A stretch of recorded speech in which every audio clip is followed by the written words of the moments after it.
नमस्कार शेतकरी मित्रांनो, माझं नाव विनायक कुंजू कदम. मी सिन्नर येथे राहायला असतो आणि आपण हा जो मिरचीचा प्लॉट आहे या प्लॉटावरती आपण आलेलो आहे. तर नाशिक जिल्ह्यामध्ये सिन्नर तालुक्यात कुठलं गाव आपलं जामखोलमळा या ठिकाणी आपण आलेलो आहे. हे शेतकरी मित्र उज्ज्वल प्रकाश भाटगिरे यांनी माझ्या शब्दावरती विश्वास ठेवला आणि RCM कंपनीचं हरित संजीवनी जे खत आहे यांनी मिरचीसाठी वापरलं आणि वापरल्यानंतर यांना काय रिझल्ट मिळाला तो आता सांगतील ते भाटगिरे साहेब. सांगा साहेब, कशा प्रकारे तुम्ही वापरलं आहे?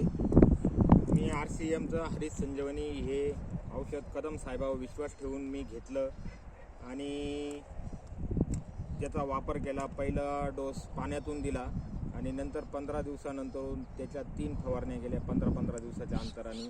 तर मला एकदम उत्तम प्रकारचा रिझल्ट मिळालेला आहे आणि माझ्या मिरच्याला फुटवा फुलकळी एकदम जोरात आलेली. मी दुसरे औषधं पण वापरले पण मग जास्त हरित संजीवनीचा मला असा फायदा झालेला आहे.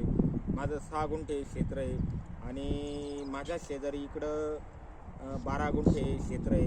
तर त्यांच्या जितक्या जाळ्या निघाल्या मिरच्याच्या तेवढ्याच जाळ्या त्याच्यापेक्षाही जास्त जाळ्या माझ्या मिरच्याच्या निघालेल्या आहे. तर त्यांच्या जवळजवळ 12 गुंठ्यामध्ये त्यांच्या हायस्ट 19 जाळ्या निघाल्या आणि माझ्या 6 गुंठ्यातच हायस्ट माझ्या 24 जाळ्या निघाल्या. आणि त्यांच्या मिरच्या त्यांनी मी बरोबर प्लॉट लावलेला होता तर त्यांच्या मिरच्या आता संपल्यातच जमा आहे.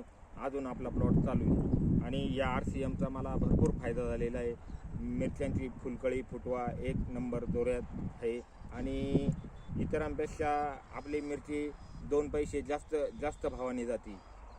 हा फायदा मला झालेला आहे. असं बरं भाटगिरे साहेब, आता तुम्हाला याचाच फायदा झाला आहे. तुम्ही पुढच्या पिकालाही वापरा, तुमची तयारी आहे? सर्व पिकांना मी या RCMचा वापर करणार आहे कारण मला RCMचा एकदम व्यवस्थित फायदा मिळालेला आहे आणि रिझल्ट एकदम ओके मिळाला आहे. त्याच्यामुळे मी इथून पुढं प्रत्येक जो काही माल करेल, कांदा, उन्हाळ कांदा, लाल कांदा, मी सर्वांना याचा वापर करणार आहे.